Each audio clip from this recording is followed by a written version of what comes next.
Esiet sveicināti radio klausītāji! Jūs pašlaik klausāties Adventistu vispasaules radio raidījumu. Ar jums kopā esmu es, Girts Jaunzems. Elle. Iespējams, neviena cita Bībeles tēma nav radījusi tik daudz jautājumu, baiļu, diskusiju un pretrunīgu priekšstatu. Gadsimtu gaitā cilvēku iztēlē tā ir kļuvusi par vietu, kas bieži vien vairāk balstīta tradīcijās, mākslā un leģendās, nevis pašos svētajos rakstos. Bet ko patiesībā māca Bībele? Vai Dievs, kuru raksti atklāja kā mīlošu tēvu, uzturētu bezgalīgas ciešanas, kurām nav gala? Ko domāja Jēzus runājot par uguni, tiesu un pazušanu? Galu galā, kāpēc pareiza izpratne šajā jautājumā ir tik izšķiroši svarīga un kā tā palīdz mums labāk saprast ne tikai Dieva taisnīgumu, bet arī viņa žēlastību? Šajā raidījumā Vineta Krauliņa kopā ar mācītājiem Aldi Zēmeli un Andri Pešeli ieskatīsies Bībeles lapusēs, lai meklētu atbildes uz vienu no nopietnākajiem ticības jautājumiem, lai meklētu patiesību un ieraudzītu Dieva raksturu tādu, kādu to atklāja svētie raksti. Patīkamu klausīšanos!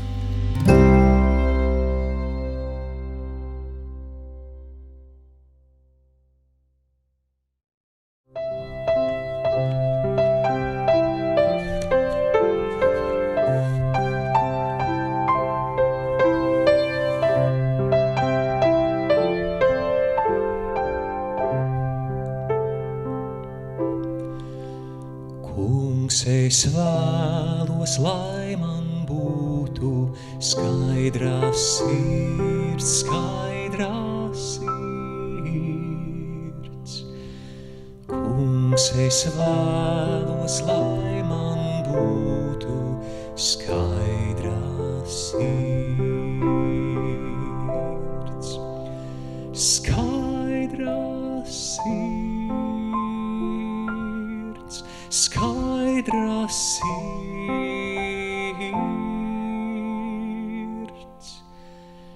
Kungs, es vēlos, lai man būtu skaidrā sirds. Kungs, es vēlos līdzināties Tev no sirds, savas sirds.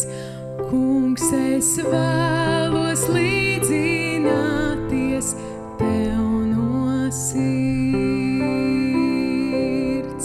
Skaidrā sirds, skaidrā sirds. Kungs, es vēlos līdzināties Tev no sirds. Es vēlos kalpot Tev no visas sirds, visas sirds. Kungs, es vēlos kalpot Tev no visas sirds, skaidrā sirds, skaidrā sirds.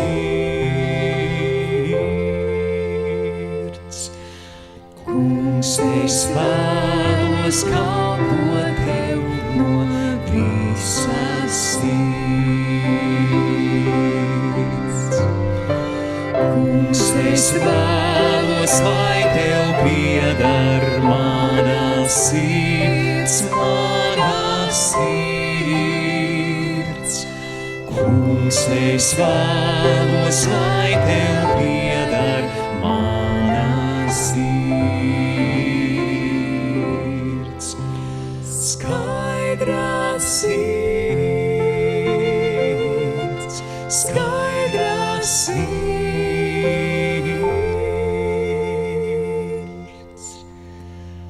Kungs, es vēlos, lai Tev pieder mana sirds.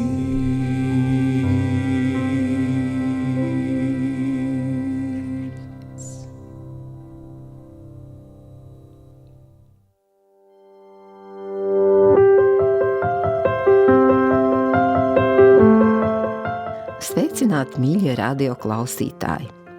Šajā dienā es vēlos ieskatīties tādā Bībeles tēmā, par kuru mēs nemaz tik bieži un skaļi nerunājam. Un tas ir jautājums par Elli. Tāpēc studijā esmu aicinājusi divus mācītājus, Aldi Zēmeli un Andri Pešeli. Sveicināti! Sveicināti! Mēs centīsimies kopīgi meklēt atbildes svētajos rakstos uz ar šo tēmu saistītiem jautājumiem.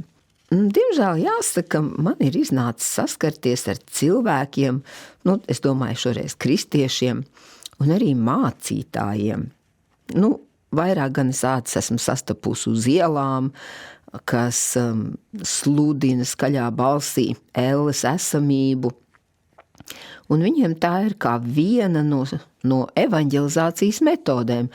Tā teikt, kļūsti ticīgs vai arī degsi mūžīgi Elles ugunīs. Un es vēlētos jums jautāt, vai šāda motivācija vispār ir bībeliska? Un vai bailes no Elles var palīdzēt cilvēkam nākt tuvāk Dievam? Vai šī vēsts ir tāda bībeliska? Mēs saprotam, ka Bībelē ir rakstīts arī par sodu, tas ir nenoliedzami, bet vai mums būtu jāuzsver tieši soda aspekts kā motivācijas moments?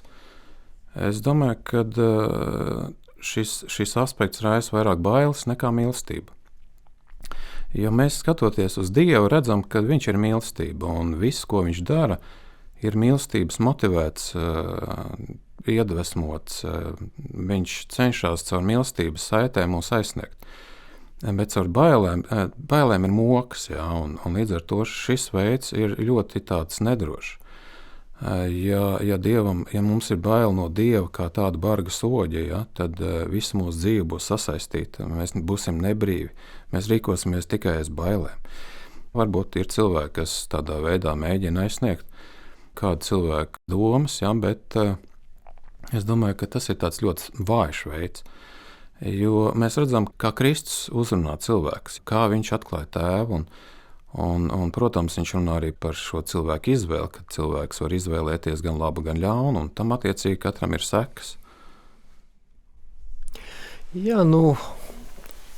Mēs vēlamies tiešām pie Dieva vest mīlestībā, tad mums jārunā ir par tieši Kristus mīlestību, taču kas tiek būvēts, tas ir svarīgi, jo ja celtne ir izveidots sistēma, kurā cilvēki ir pakļauti, tad jau par modeli parasti tiek ņemta kaut kāda totalitāra vara, visi bīstās no karaļa, no kaut kāda virsvaldnieka, un attiecīgi, ja baznīca tiek uztaisīta par kontrolas varu, viss jau ir atkarīgs no tā, ko mēs vēlamies uzbūvēt. Ja mēs vēlamies veidot tiešām šīs mīlestības attiecības, tad mums jāveido ir evaņģelizācija balstoties uz Dieva vārdu mīlestībā, bet savukārt, ja veidot kaut kādu kontrolējošu institūciju, vai tā ir karaļvalsts, vai tā ir baznīcas institūcija, kas visus pārvalda, tad tur tieši bailes ir svarīgas. Visiem ir jābaidās no karaļa, jābaidās no soģa, jābaidās no baznīcas kunga.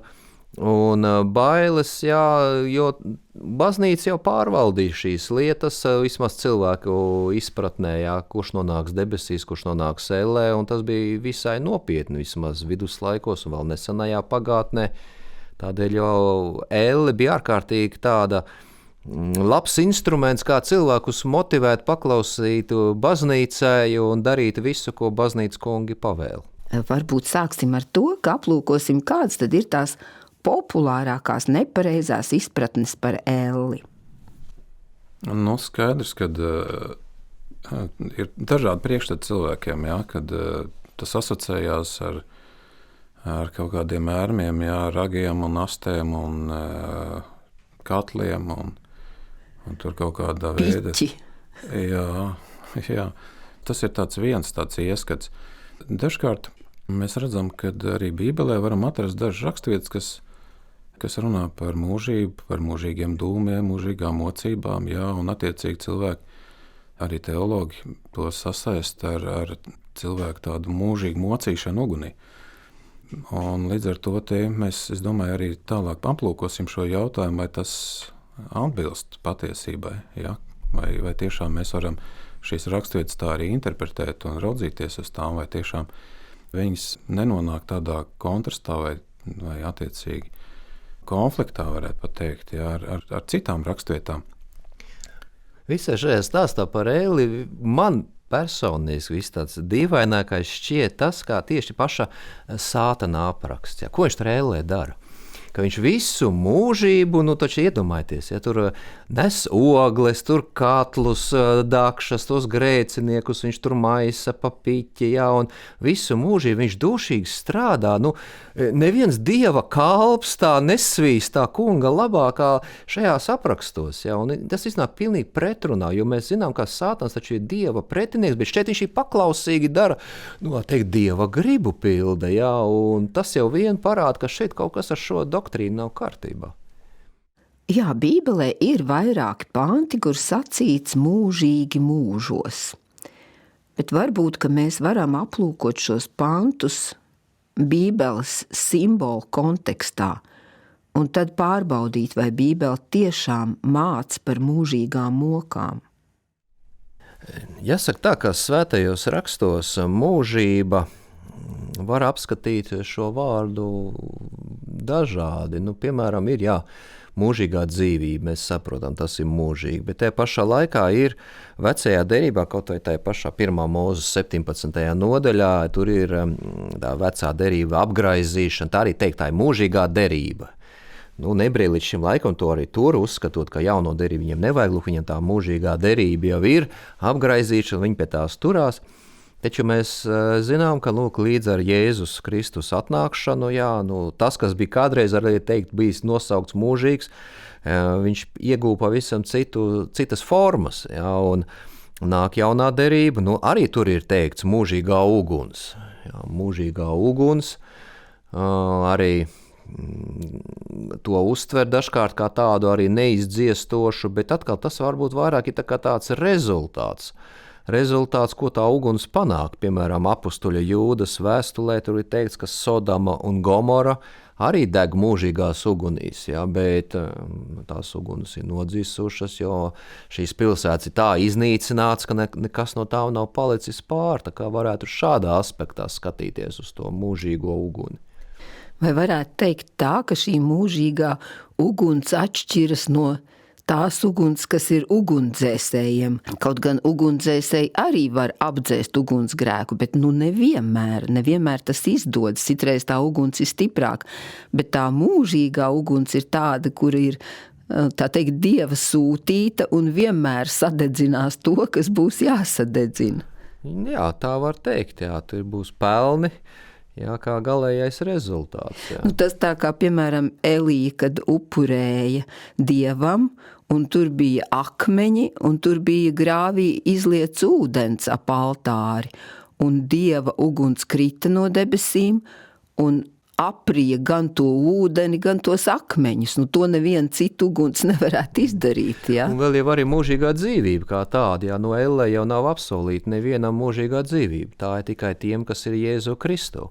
Bet savukārt, bezdievīgie, tad iznāk, ka viņi arī bija mūžīga dzīvība viņiem, un Sātanam arī mūžīga dzīvība. Nē, taču viņi top iznīcinātajā galā uguns zaņķī, kas aprakstīts atklāsums grāmatā, un no viņiem vairs nekas nepaliek, un tad ir jaunā zeme. Runājot par mūžīgo dzīvību, mēs saprotam, ka tā tikai piemīt Dievam. Un arī par to raksta Pāvils, apostols Pāvils. Vēstulē Timotejam 6. nodaļā un 16. pantā. Un mēs saprotam, ka pārējie visi ir atkarīgi pilnīgi no Dieva. Un līdz ar to šī varbūt tā grieķu domāšana par nemirstīgām dvēselēm un vēlāk, kas ir ienācis arī kristietībā, īpaši to Augustīns māca par šo iedzimto nemirstību un nemirstīgo dvēseli un mūžīgām mokām, bet mēs saprotam, ka tikai Dievam piemīt šī mūžīgā dzīvība. Un, ja mēs raugamies, piemēram, uz atklāsmes grāmatu 20. nodaļu, kur tiek minēti šie notikumi, šie vārdi mocīti mūžīgi mūžos, tad tur ir tāda aina, kad vēlns tiek iemests uguns un sēra jūrā, un viņi tiks mocīti mūžīgi mūžam. Un tālāk, piemēram, 14. pāntā tur arī tiek aprādīts, ka nāvi un elle, jeb Hades, tiek iemests ugunī. Jā, Aldi, šeit 20. nodaļas 10. pantā teikts, vēlnu, kas viņus pievīla, iemet uguns un sēri jūrā. Tur bija arī zvērs un viltus pravietis. Tie tiks mocīti dienām un naktīm mūžīgi mūžam. Nu, šeit ir tas moku elements, un tad arī, ko tu pieminēji, 14. pants jau tāds priecīgāks, jo šeit ir teikts arī nāvi un nāves valstību iemeta uguns jūrā. Šī ir otra nāve, uguns jūra. Jā, tā tad mēs saredzam, ka te ir tāda vairāk kā tēlēna valoda, ka nāve nav persona, kas arī varētu mūžīgi mocīties un tā tālāk. Bet te ir ainots šis pēdējais tiesas notikums, ko Dievs pats izvērsīs, un līdz ar to mēs šeit saredzam arī tādu simboliku, kad pat nāve kā pēdējais ienaidnieks tiks iznīcināta, par ko raksta arī apostols Pāvils 1. vēstulē korintiešiem 15. nodaļā, 26. pāntā.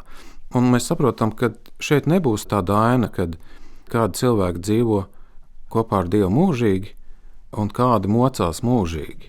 Pat nāve tiks iznīcināta. Un nebūs vairs tāda vieta, kur varētu pastāvēt kāds ļaunums, kādas ciešanas, kādas sāpes. Mēs saprotam, ka Dievs nav tas, kurš nespēja tikt galā ar ļaunumu. Jo, ja šāda vieta, ļaunuma vieta pastāvētu mūžīgi, kur cilvēki tiktu mocīti un tā tālāk, tad mēs varētu teikt, Dievs netiek galā ar to. Viņš nespēja uzvarēt ļaunumu. Un pat vēl arī atpestītie, pieņemsim, atpestītie tur tagad ir mūžīgā dzīvība, kur ir teikts, asaru vairs nebūs un bēdu vairs nebūs. Un tagad viņi tur redz, tur kāds varbūt uz savus tuviniekus, kuri viņiem varēja būt mīļi, un tagad viņi tur tajās uguns mokās, un kā tagad viņas slavas dziesmas tagad Dievam dziedāts, cik tu esi mīļš Dievs, ka tu tagad viņus tur esi ielicis tajā uguns liesmās.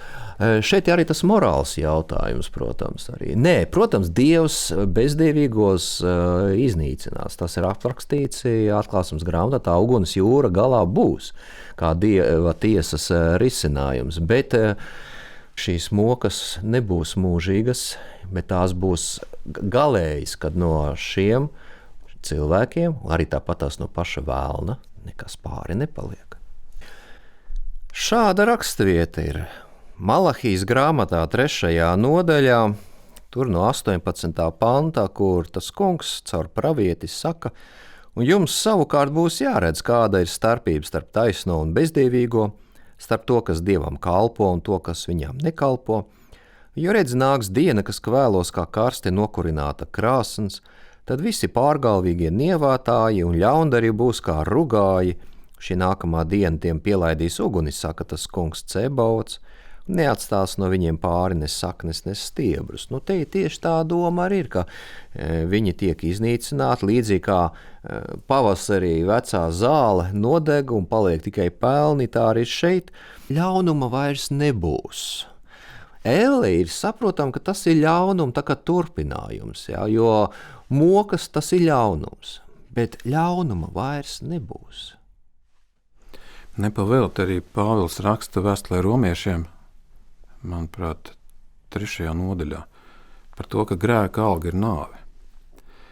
Nevis grēka alga ir mūžīgā mocīšanās vai mūžīgās mokas, jeb alternatīva vēl vienai dzīvei, bet grēka alga ir nāve, un līdz ar to šeit mēs arī, tā kā Andris teica, tad, kad Dievs sodīs cilvēku, tad viņš nemocīs mūžīgi, bet iznīks un viņu vairs nebūs. Un līdz ar to ir daudz citas rakstvietas, kas mums runā par to, ka Dievs beigs ļaunumu eksistenci, un visu viņš darīs jaunu, un asaras un bēdu vairs nebūs, vaidu vairs nebūs. Kā var pastāvēt kaut kas tāds, ja šie raksti mums paši atklāja, ka vairs tā nebūs, ļaunums būs uzvarēts. Jā, bet ja vēlās izveidot kaut kādu kontrolējošu institūciju, kurai jāpakļaujas aiz bailēm, tad šī motivācija ar Elle ir ārkārtīgi svarīga. Lai cilvēki bītos, baidītos un viņus ik pa brīdīm piebiedēt, ja tu neklausīs, nonāksi Elle, ja tu to nedarīs, nonāksi Elle. Un arī vismaz agrākos laikos, ja notika evanģelizācija, tad evanģelizējamie vispirms iepazinās ar Luciferu personību, Elli, un tikai pēc tam ar Jēzu, kas varētu viņus no tās elles paglābt. Ja? Un lūk, te ir mācītājs, klausiet viņu, lūk, te ir baznīca, nesiet savus ziedojumus, ja? Kalpojiet, dariet visu, ko jums pateiks, un ja nē, tad jūs nonāksiet ellē. Ja? Un tā vismaz daudzus gadsimtus arī latviešu zemniekus verdzināja tieši ar šo domu, ka lūk, tā dzimbūšana ir labi, tā ir kungiem ir jāklausa, baznīcai jāklausa, ja nē, ellē jūs nonāksiet. Vai jūs varētu padalīties ar vēl kādām grūti saprotamām Bībeles rakstvietām, kur ir minēta elle? Lūkas 16. nodaļā te ir arī tas ir aprakstīts. Un gadījās, ka nabaks nomira un eņģeļi viņu aiznesa Abrahāma klēpī. Arī bagātnieks nomira un tika aprakts. No elles, kur viņš cieta mokas, viņš pacēla savus acis un ieraudzīja Abrahāmu no tālienes un Lācaru viņa klēpī.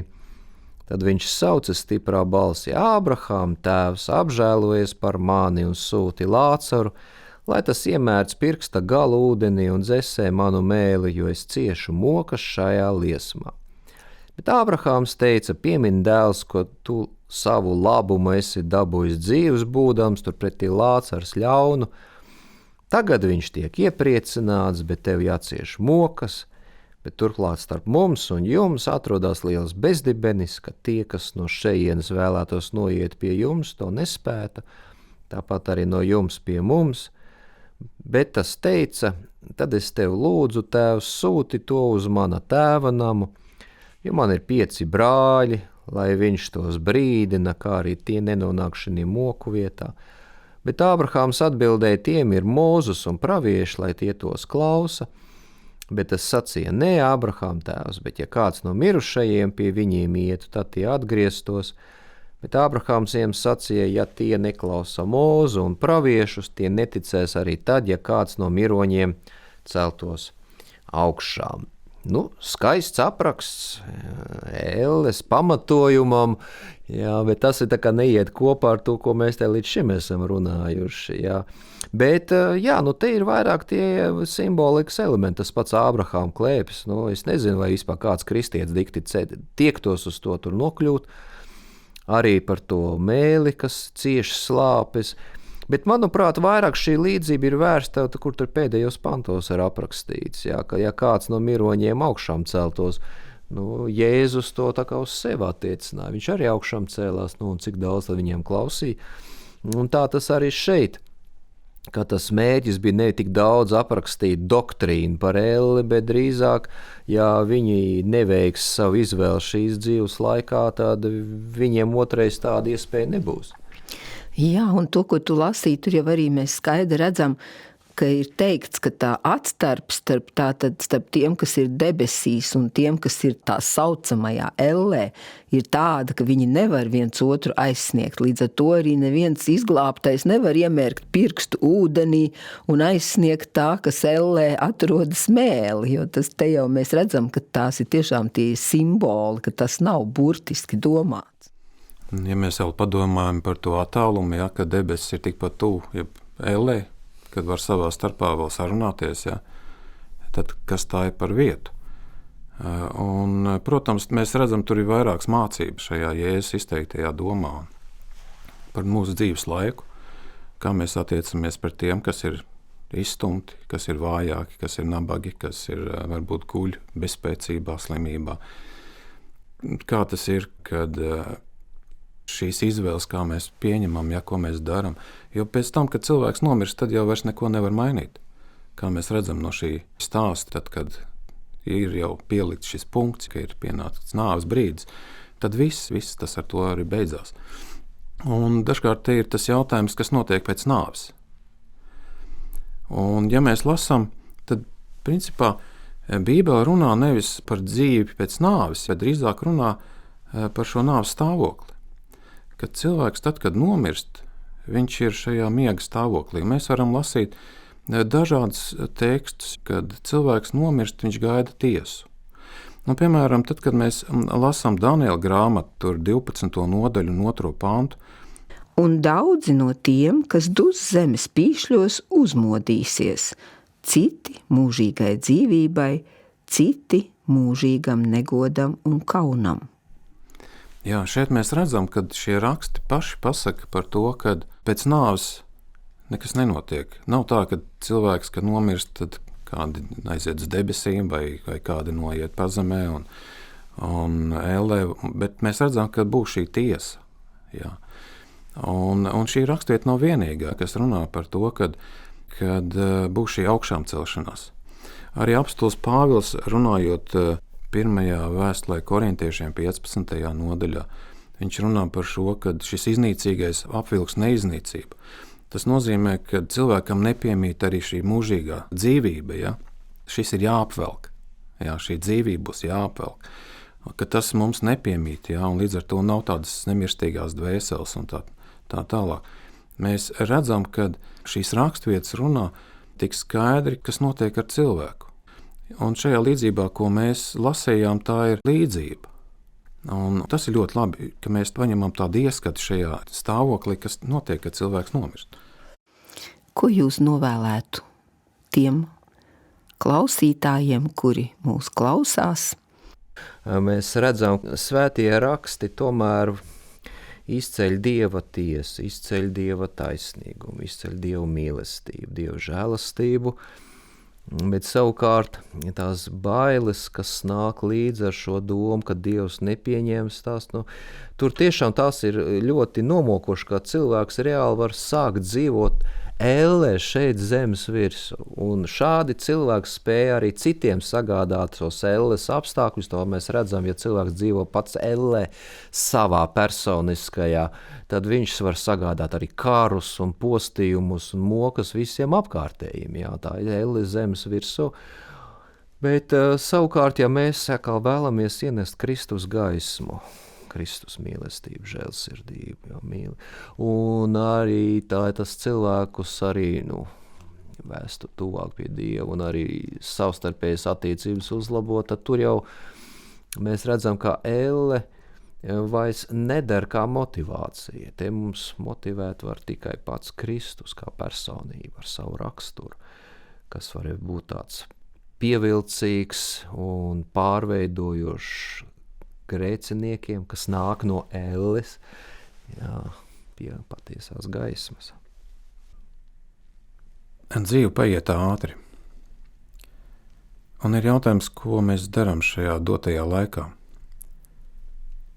Un Jēzus mums vienmēr palīdz paskatīties uz lietām, kas tiešām, kam ir mūžības vērtība.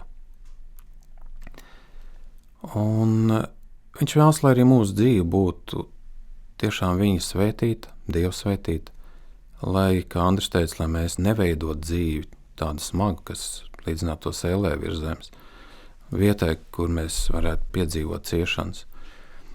Bet Dievs grib, lai mūsu dzīve būtu tiešām gaiša un cerības pilna, lai mūsu dzīves noslēgums būtu tiešām skaists noslēgums, lai mēs piedzīvotu to, kad mēs sastopam Kristu vaigā un ka mums šī tikšanās ir prieka tikšanās un cerības tikšanās un skaists notikums, nevis bailes un skumjas. Un tāpēc ir šī skaistā rakstvieta, kas tā iedrošina no Jāņa evaņģēlija, jo tik ļoti Dievs pasauli mīlējis, ka viņš ir devis savu vienpiedzimušo dēlu, lai neviens, kas viņam tic, nepazust, ja neaiziet bojā, nebūt šajā iznīcībā, bet dabūt mūžīgo dzīvību. Un šis ir tas dzīves laiks, kas mums ir dots, lai mūsu izvēles būtu tādas, kas nes dzīvību un arī svētību gan mūsu pašiem, gan arī citiem.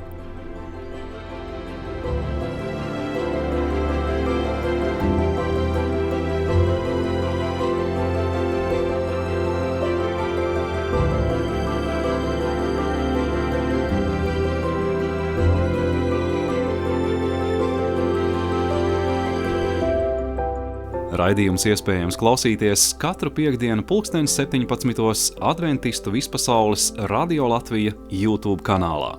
kā arī vietnes adventisti.lv resursu sadaļā. Lai jums svētīga turpmākā diena!